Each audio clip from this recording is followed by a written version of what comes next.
তোমাদের কি মনে হইতেছে এটা চা না?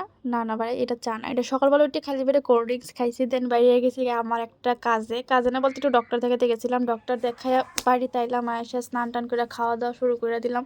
আর আমার মা সবসময় বাজি করতে গেলে ফিরালে এটা কার লগে অবশ্যই আমার জানায়, প্রাপ্তির মাও করে না রে মাঝে মধ্যে। আচ্ছা যাই হোক, দেন বিকালবেলা বাইরে গেছিলাম রূপনাথ বাবার মন্দিরে, নিয়ে আসছিল অনুষ্ঠান আমরা এদিকে।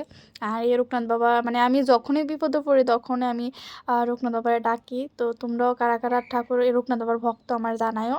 আর এই যে দেখো মূর্তি, তা জানি কী করতেছে আমার একজাক্টলি মন নাই। তারপরে কইতেছিলাম যে আমি জানি কী করতেছিলাম, আমার অ্যাকচুয়ালি মনে নাই। দেন সবাই মিলে খিচুড়ি প্রসাদ টসাদ খাইলাম। আর আমি একলাই 2 বাটি না 3 বাটি জানি প্রসাদ খাইছি, আমার মনে নাই। আর বসু মুটি খাইছিল মনে হয় 1 বাটির মতো বা 2 বাটি মনে হয় খাইছে। আমি একলা 3-4 বাটি খাইছি। দেন খাওয়া দাওয়া করে ওইদিকে আবার ফুচকাও খাইছিলাম, ক্লিপটা লইছিলাম, আমার আর ক্লিপটা অ্যাড করতে মনে নাই। আর এনে খুব সুন্দর কীর্তন হইতেছিল, সবাই গেছিলো, আমাদের পাড়ার মধ্যে অনেকে আছে, আমাদের পাড়ার মানুষও গেছিলো, অনেক মানুষ হয়েছিল।